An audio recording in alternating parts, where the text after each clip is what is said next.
Excellencies, distinguished ladies and gentlemen, I'm very pleased to join you to celebrate the 30th anniversary of the Tokyo International Conference on Africa Development, TICAD. I'd like to congratulate all co-organizers on this milestone and welcome the opportunity to reflect on the new priorities for this cooperation platform at a moment that Africa faces unique challenges. In this 30-year period, we have appreciated the role of TICAD to not only address Japan-Africa partnership, but as a broader mechanism to catalyze joint action for Agenda 2063 and 2030 Action Agenda. It is essential at this juncture that the TICAD process reflects an African-owned narrative for just and equitable economic transformation and reliable and predictable access to resources. African leaders have been clear on the need for the African Union to be represented in the G20, for Africa to have a permanent seat at the Security Council, and for African priorities to be addressed through reforms of the international development and financial architecture.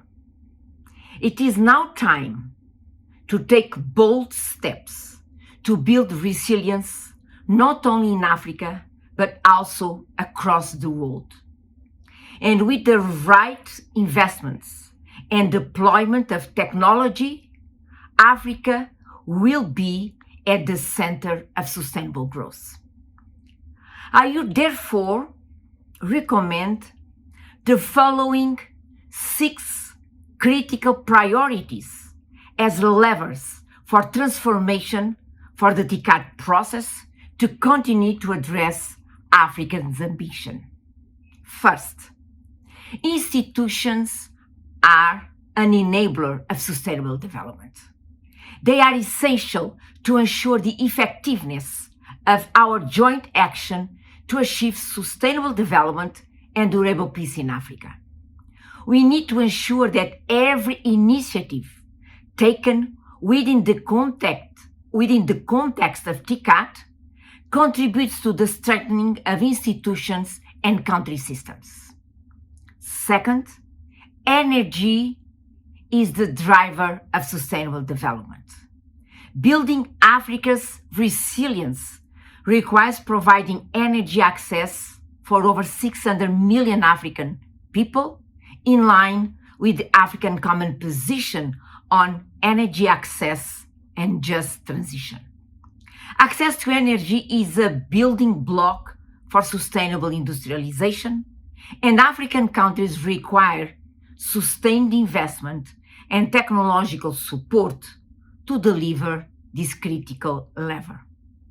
Third, financing for development is the game changer that we need to scale up efforts. Enhancing Africa's financing for development implies supporting the mobilization of domestic resources and innovative financing mechanisms to provide adequate fiscal space for efficient public spending into Africa's resilience.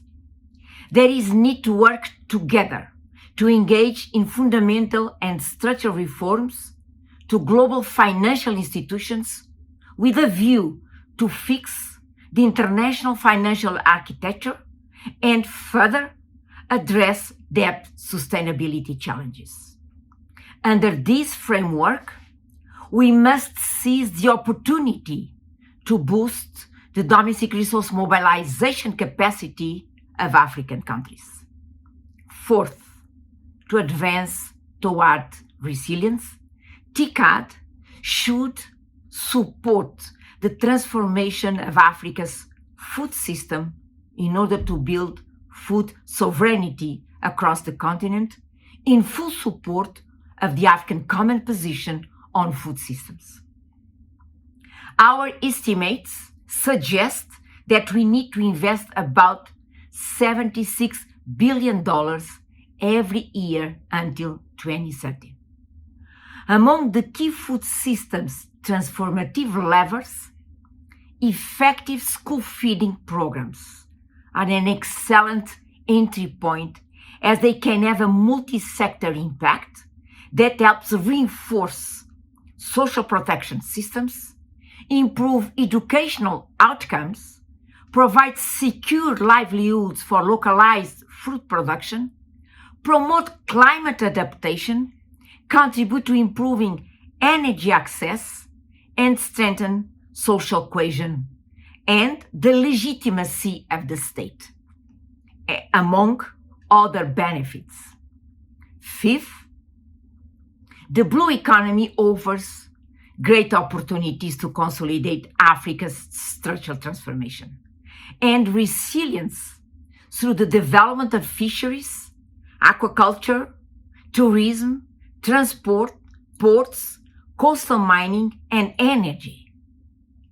It also offers a pathway for Africa to reclaim its oceanic heritage and build climate resilience. And sixth, the full and effective implementation of the African Continental Free Trade Area Agreement will constitute a crucial step to consolidate and amplify development gains. Being the largest single free trade area in the world, with 1.3 billion consumers, Africa could have a combined consumer and business spending of $6.7 trillion by 2030. The TICAD partnership must aim to leverage the Africa Continental Free Trade Area to establish sustainable production value chains within Africa using appropriate technologies. This can empower a new wave of small and medium enterprises that rapidly increase employment and productivity. Ladies and gentlemen, solidarity and mutual accountability must continue to characterize the Japan-Africa partnership and the TICAD process. As a co-organizer of TICAD, I wish to reiterate our commitment to a successful TICAD in which African people can develop the Africa we want, which is the Africa the world needs. I thank you very much for this opportunity.